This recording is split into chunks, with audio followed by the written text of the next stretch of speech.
Happy Thursday, Homespun friends. I promised you that I was going to come to you this week and show you how to make sourdough bread starter and also how to feed your starter so that you can get prepared to make sourdough bread, which is wonderfully delicious. And so it's time for me to feed my starter, and I thought I would just give you the tips on how I do it. I know many of you may already do this in your home, but I absolutely love the convenience and the wonderful taste and the smell of baking bread, especially sourdough bread, is so good in your home.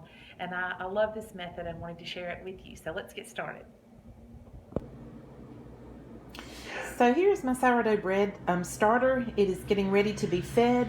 And the way you get started with this sourdough, I use a large mason jar. Always keep your starter in glass and never any other type of container. I use this large mason jar, and I use some cheesecloth, and I don't put the little metal piece in this lid. I just kind of pull this cheesecloth down and then put the lid on it, and this allows this to breathe and allows your yeast to get bubbly and makes the starter very efficient.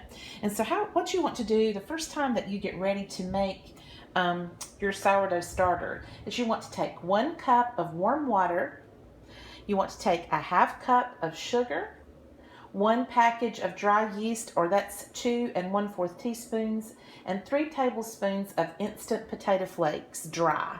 And some of the starters do not call for the potato flakes, but in my experience, I've tried both methods of just using the flour and water and then also adding the potato flakes, and I just really like adding the potato flakes, so that is what I have done with my starter.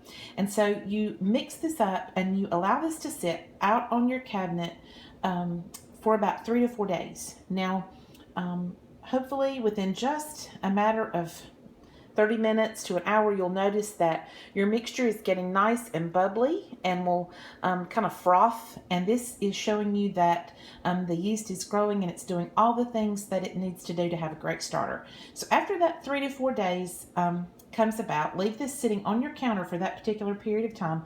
Like I say, you can either put a cap on loosely or use something that's breathable like this cheesecloth here, and then you are prepared to feed your sourdough starter. And that's what you do the day before you're getting ready to make bread. So let me show you that process.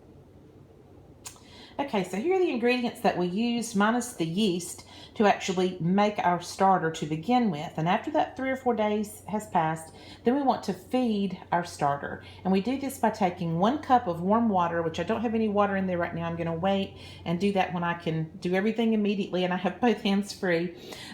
You take a half cup of sugar, and you take 3 tablespoons of your dry potato flakes. Now, when I was at the store last time, I accidentally just picked up, instead of regular home style potato flakes, I just accidentally got this buttery version. I've used it and it does just fine, so no worries. Preferably you could have just the basic dry potato flakes, but if you happen to have the buttery ones around, I've found that it's just fine. You can use those. And you put all of this into your starter, and that is how you feed your mixture. Okay, friends, I have added the ingredients that I mentioned to you from our starter, and I'm going to take a wooden spoon and I'm going to give that a swift stir to get that all blended in together. Make sure that you do not use metal when you're mixing these sourdough starter and ingredients. Always use glass or wooden utensils because it's important to do that to make this operate properly. So use my wooden spoon to mix that up, and then I will return the lid to this. And in the morning, first thing, I will get up and I will take 1 cup of this starter out, and I will use that cup to make my bread. And then the other cup I will put into my refrigerator, and I will keep it there for about 3 to 5 days. And then I will repeat this process. I will take the starter out of the refrigerator. I will feed it. I will allow it to sit on my countertop for about 12 hours or so. And then I will use 1 cup of that. I will either throw it away, I will share it with a friend, or I will use that to make bread. And then I will return the original 1 cup back into my refrigerator to stay for about 3 to 5 days. And so this way, every 3 to 5 days, you are going to have fresh sourdough bread.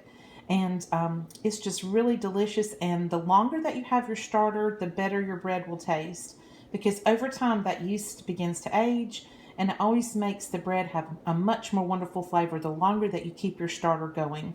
And I always encourage people, instead of throwing away your starter, to try to find someone that you can give it to. It's really an easy process to make this, and to share it with a friend who has maybe never made sourdough before. I really hate to see good starter go to waste, so try to find someone to share it with if you can't use it that particular week. I hope you've enjoyed me showing you about my sourdough bread starter. If you make sourdough bread, could you leave a comment below and let me know how it turns out for you, and if you use this method or another one that you enjoy. Tomorrow I will come back and I will tell you more about taking that 1 cup that we are going to take off of this starter and make the bread. That 1 cup that we take off will make 3 loaves of bread. It will make 3 different portions. If you don't want to make a loaf, you can also make sourdough rolls, which are really good. You can make pizza dough with this sourdough, and you can make cinnamon rolls, which are really good. I had a friend that used to do that quite frequently for her family for breakfast in the morning. And what she would do is she would break off, once she got her mixture made, she would break off a third of it and make a loaf, and then she would take a third of it and make the cinnamon rolls, and she would put 1/3 in the refrigerator to save for the next day, or sometime later in the week when they were running out of the bread, so that she could have it again one more time in some variety, whether it was the rolls or a loaf, before she made sourdough again.